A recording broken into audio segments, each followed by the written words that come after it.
Now let's come to the policies of the government.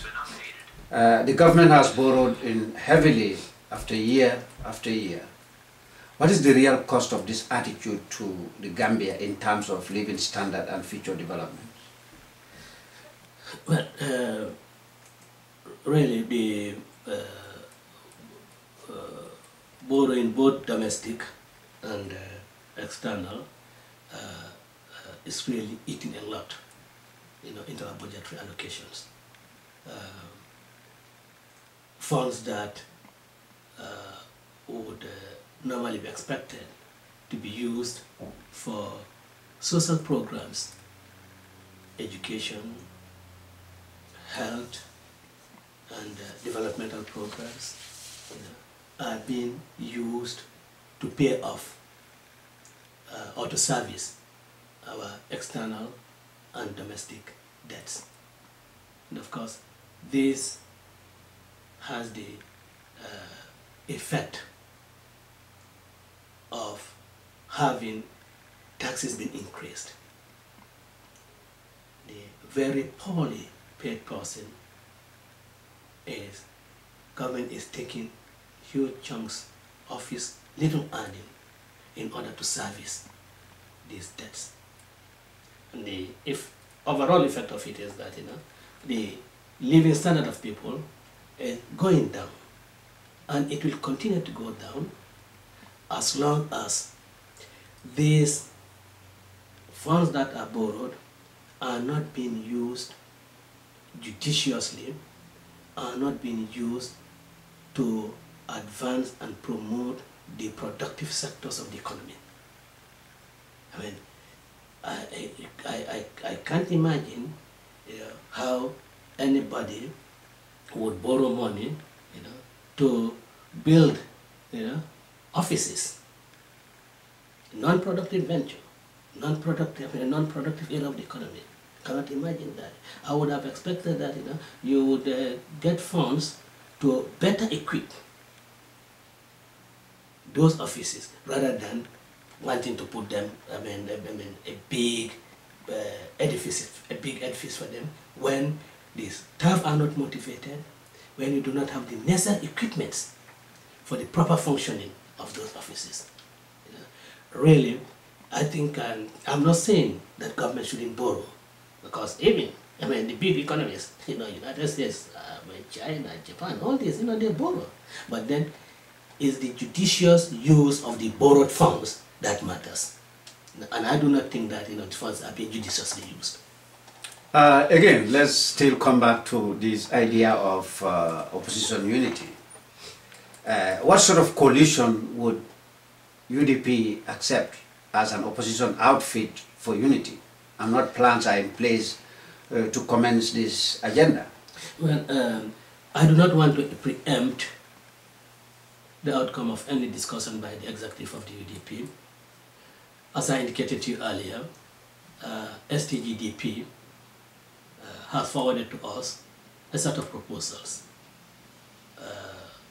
which should provide a platform for an opposition united front. This we have to discuss at the executive level, and if I were to make any statement as to what type of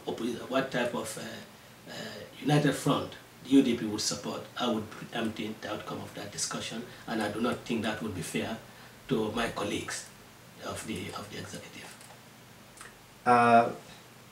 Again, if you and your party, or a coalition that you are likely to get into or win the 2001 elections, what will be the first changes that you would introduce?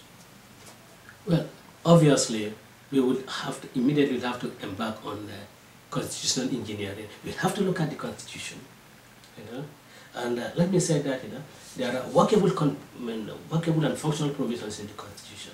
There have been certain provisions that have been eliminated or repealed in the provisions in the constitution that have been repealed, and which I believe ought to be reinserted. It ought to be reenacted and become part of the Constitution. There are also provisions that I believe, which are not in the Constitution, ought to be inserted in the Constitution by way of amendment. And one of them, of course, is the presidential term limit. And the other is, of course, prohibiting any member of the executive, including the president, from engaging in any quicksand activity while holding office. And I think that those provisions should not be only inserted in the Constitution, but they must also be entrenched. Because you do not want to have a situation where a succeeding government can come in and easily amend those provisions because they are not entrenched, and without going to referendum, because if they are entrenched, even if the National Assembly accedes, there would have to be a referendum for it to become law. And I think it is very disheartening if you allow members of the executive to openly engage in business, competing with ordinary people.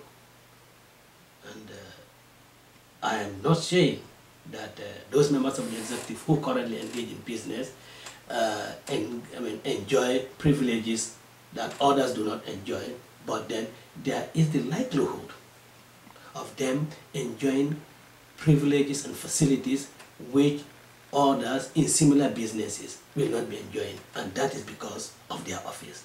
And of course, we elect people to manage the affairs of our state. We do not elect people to afford them an opportunity to open up businesses for themselves as and when they wish. So I think, off the cuff, I think at least these aspects ought to be in the Constitution, and aspects also that deal with the removal of certain public officers and judges should be made quite clear and explicit, so that there is no room for manipulation as to whether certain procedures are required for the removal of a judge or a removal of a member of a commission or an other officer. There's no, so that there will be no doubt about those things, because I think I have learned a lot from the removal of Bishop Petelewa Johnson. Even though my position, which was agreed to by some other academic lawyers who had opportunity to read the judgment, that my position was the right position. You can never remove a member of the Independent Electoral Commission without due process. Or without due process of the law. But then this have to be made quite clear in the Constitution. And then certain provisions of the Constitution that are regarded as non-justiciable, I would rather have them justiciable, so that if any public officer transgresses those directive principles, they can be brought to book, and they can be made accountable to a body. But then just to leave them, that okay, they are not justiciable, they are guiding principles and so forth, then why would you have them in the Constitution? And of course, the